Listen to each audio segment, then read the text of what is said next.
Halloween is the creepiest night of the year, but most of the scary parts are intentional. But what happens if things go wrong? Well, it ain't pretty.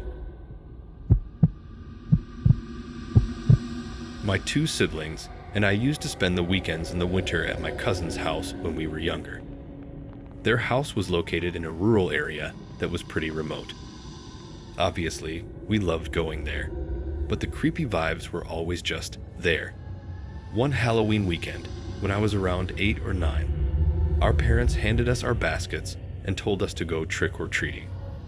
I can still clearly recall that day because it was the weirdest Halloween experience ever. The entire area only had about a handful of houses, and most of the people inside were grumpy about us kids disturbing them. This one woman opened her door and began hurling curses at us, saying that Halloween was for evil little children, and we'd face the consequences for doing this. Of course, this scared the shit out of us, so we ran back home as fast as we could. Now our cousin's home didn't have the best heating system, and it got especially cold during the night. I was sleeping in my cousin's room, but it was too cold for me to bear, so I remembered their living room has a heater I could use. So I went there, turned the heater on, and got cozy with my blanket right there on the sofa. I'm not sure how long I slept, but I recall waking up what felt like just a few seconds later.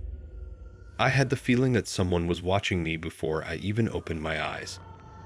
When I finally did open my eyes, I saw a young girl seated across from me, facing the couch. She was brushing her long, wavy black hair and wore a frock that appeared to date from the 1890s.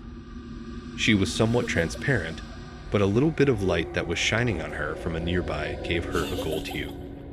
She smiled at me, gave me a small wave, and mouthed the words hello as soon as I opened my eyes. I quickly closed my eyes, leaped to my feet, and dashed back to my cousin's bedroom. I tried really hard to sleep, but I couldn't stop thinking about it. Was she real? Was I just hallucinating? Why did she say hello to me? Curiosity got the best of me, so I went back to the living room to see if she was still there. I looked all over and couldn't find her.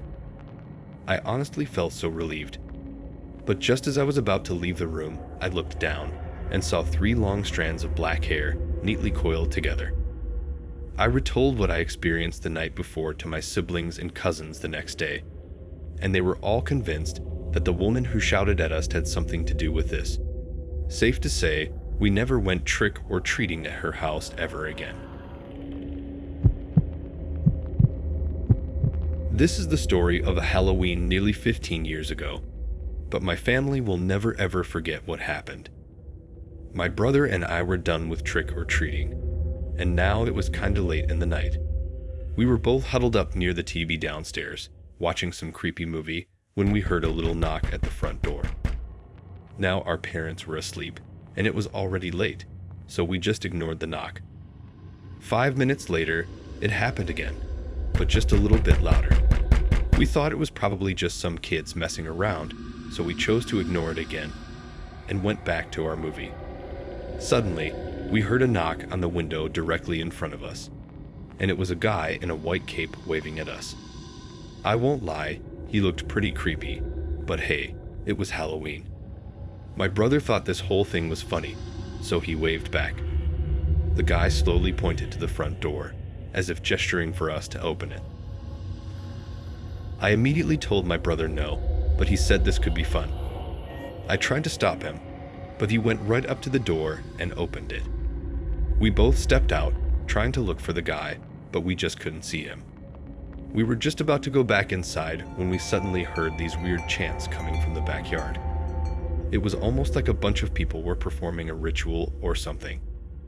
Now we were curious as hell, so we just had to see what was going on. How bad could it be, right? Well, what we saw in our backyard made our jaws fall to the ground.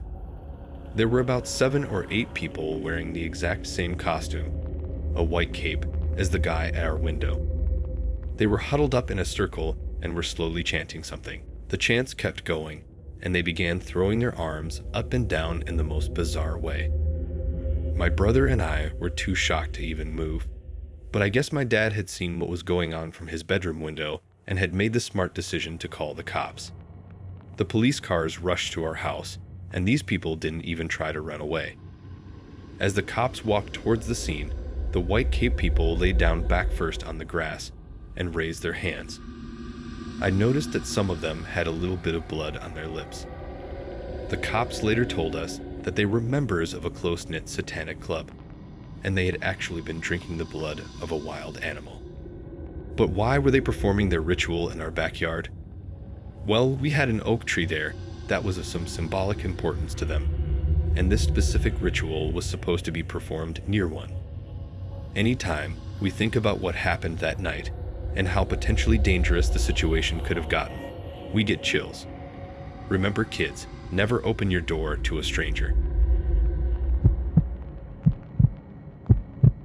Ever since I could remember, my family has had this tradition on Halloween where we go to the cinema to watch a creepy movie.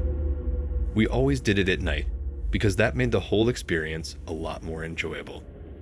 Anyway, it was one of those nights, and so we all hopped in the car, all pumped up for the movie. We were about halfway there when my mom suddenly said that feels like she forgot something. My dad joked she was getting old or something, but she looked visibly worried. She thought about it for a while, but couldn't pin it down, so she apprehensively told my dad to keep moving along. We ended up having a great time at the movies and even grabbed some ice cream after. But boy, were we clueless about what was about to happen. As my dad pulled into the driveway, we all noticed that the front door was wide open. Yup, that's what Mom had forgotten. She hadn't locked the door before we left. All of us got out of the car and slowly started walking towards the main door. My dad was the first to go inside and immediately let out the biggest sigh. I stepped in after him, and God, the house was in shambles. All the decor pieces we had were smashed on the floor, the curtains had been torn as if someone had slashed through them with a knife, and even the sofas were turned upside down. My dad immediately began to check if anything had been stolen, but nope. Whoever had done this just wanted destruction, and that's exactly what they'd done. Every room we checked was the same scene, and we were all horrified. Why would anyone do this? Well, this question of ours was never answered, but the perpetrator did leave one little sign. All of the washroom mirrors had Happy Halloween painted on them in red.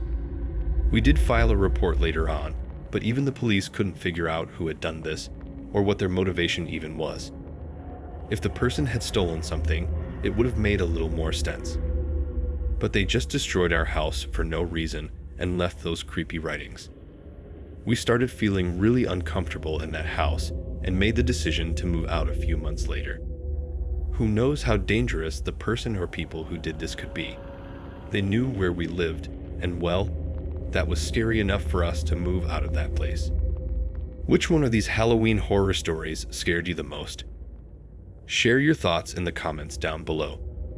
If you enjoyed the video, please hit those like and subscribe buttons. Thanks for watching. See you soon.